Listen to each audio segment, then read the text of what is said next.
Hey, how's it going? Hope you're doing well. Ash here. Welcome to Extra Gents. How about a little bit of a fragrance review today? Let's talk about a new designer release. It's a fragrance that I got from fragrancebuy.ca right at about $100 US. So not really cheap, but I think as of this video that if you want it, that's probably your best bet. I don't know if it's anywhere else right now. It's from Brioni and it's their new one, Eau de Parfum Intense. Brioni Eau de Parfum Intense. So this follows up Brioni Eau de Parfum, and this fragrance I thought was decent, pretty good, but it didn't really blow me away. Not the type of fragrance that got me hyped. This one though, is it any better? And does it smell like the Eau de Parfum? Does the Eau de Parfum Intense smell like an intense version of the Eau de Parfum, or is it just one of those stupid fragrances that has nothing to do with the original and just tacks intense on there and it's something completely different? Spoiler alert, it's that. That's what it is, yeah. In today's video, I'll show you guys the presentation. I'll break the fragrance down for you and I'll let you know, is Brioni Eau de Parfum Intense a fragrance that you should check out and a fragrance that you should know about? And guess what? Another spoiler alert? Yeah, it is. Let's jump into it.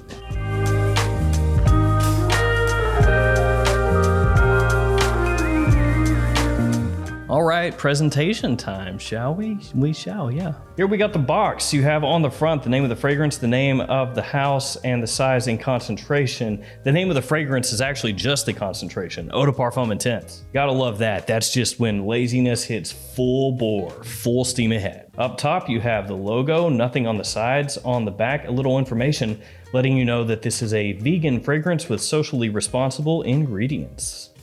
On the bottom, you have your ingredient information along with your batch code and your barcode. Batch code here is K0J21. And here we have the bottle, exact same as the original Eau de Parfum. You have the name of the house on this little tag. It looks like the tag you would find on the inside of a jacket, a suit jacket. The cap has the logo up top, and there's also logo on the top of the atomizer. The cap is magnetic, which is really nice. And then on the bottom, you have your badge code etched into the glass. Let me go ahead and blast a couple sprays for you guys and also just play with this magnetic cap. It does not do the little thing that the Chanel and Dior caps do where it locks into place and then you turn it and they pop up. This one just spins freely, but still really nice. All right, atomizer time, here we go. It's good. So like I said, the original Brioni Eau de Parfum, that fragrance was pretty nice. I liked it, decent, not bad, but the type of fragrance that I would tell you you should definitely check out, nah. I know a lot of people really enjoyed it, but for me, it was one of those ones that's good, but not great. Now, I talked about this earlier, but the Eau de Parfum and the Eau de Parfum Intense actually have nothing in common. They do not smell alike at all. So the naming convention here maybe doesn't make a ton of sense because this is Brioni Eau de Parfum. You would think Brioni Eau de Parfum Intense would be like the Eau de Parfum, but more intense. But actually they're just two different fragrances completely and entirely.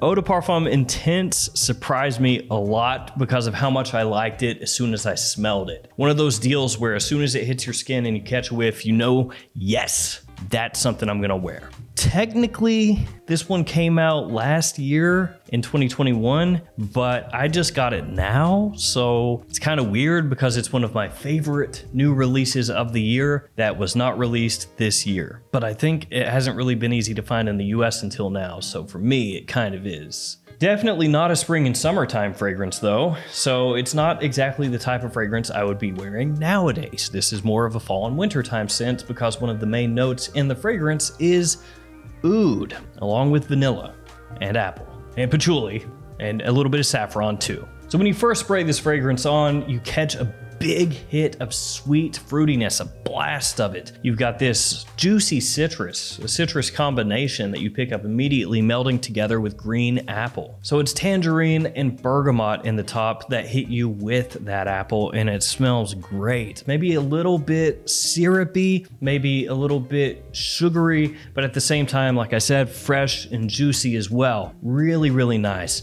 The citrus dies away very quickly though, and the apple sticks around for a lot longer.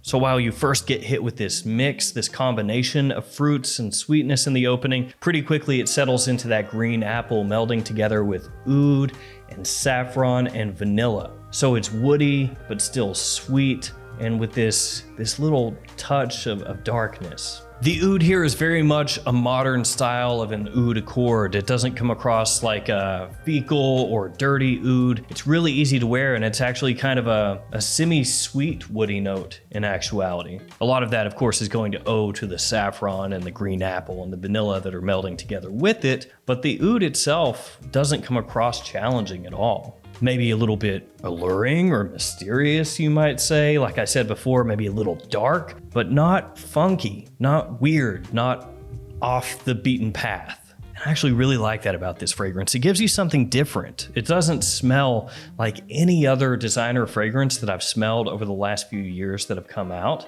but it still has that wearability that you would expect a designer fragrance to have. So it's one of those designer fragrances, and I kind of hate to say this because I know it's so overused, especially in the past, maybe not as much now, but it's that type of designer fragrance that has niche characteristics to it, niche qualities to it. It almost smells like the type of fragrance that a niche house like maybe Initio or Parfums de Marly might release. Something that has a bit of an interesting feel to it, an interesting twist to it, but it never wants to go, fully down that path of being overly adventurous. It wants to keep it wearable. It's something like that. The biggest change here is going to be from the opening into the mid. So that change from the overly fruity opening into the vanilla and the oud, the patchouli, the saffron coming out. That's where the biggest change happens. Once it starts to settle in, it stays pretty consistent past that point.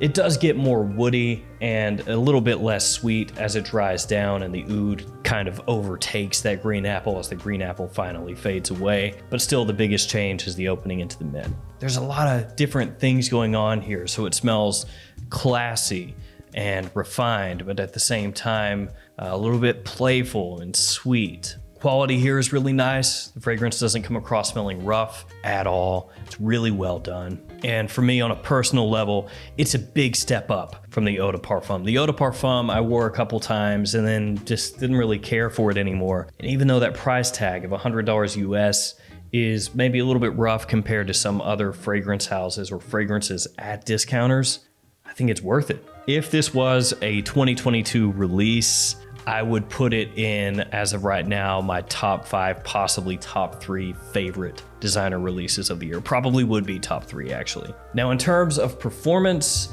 longevity is about 7 hours off my skin, so that's good. I would say that's above average.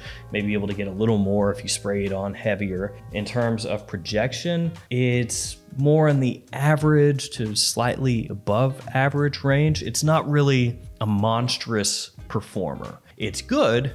It's a little bit above average, I would say, for sure. Or maybe comfortably above average, but still not beast mode. Especially not as beast mode as you would think, with this being an Eau de Parfum intense and having notes like oud and vanilla feature very prominently in the fragrance itself. To be fair though, I don't think that's the type of fragrance they're going for here. They're going for this to be playful and alluring and inviting, but a touch mysterious and classy and elegant. So naming conventions aside and simplicity of the packaging aside, although I do think the packaging is really nice here, Brioni Eau de Parfum Intense is a fragrance that I very, very, very much prefer over Brioni Eau de Parfum. And this one now has me looking forward to what they do in the future much more. So if you've been interested in this one or curious about it or anything like that, I think it's worth checking out. It surprised me a great deal. That will do it for me. Got that one linked in the description in case you want to check it out. If you've smelled it, drop me a comment, let me know what you think about it. Thanks for hanging with me. Thanks for your support. Stay safe out there, guys. See you tomorrow or some other day with another fragrance video. Forgot what channel this was for.